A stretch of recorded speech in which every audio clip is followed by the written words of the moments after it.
well, there's an old saying, right? And you probably heard this when we were a kid. And when parents would tell kids, well, if he hit you, it's because he loves you, or he likes you, or he's interested in you. That is one of the worst pieces of advice I've ever heard.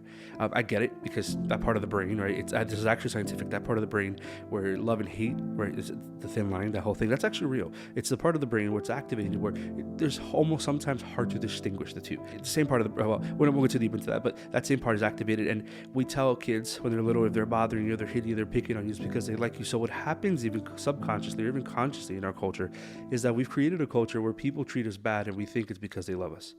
Like they do things to us that hurt us, and then they say, well, no, it's because I care about you. But the reality is that it's not. You have been taught that suffering equates love. Now, to be clear, there is a level of suffering in love, right?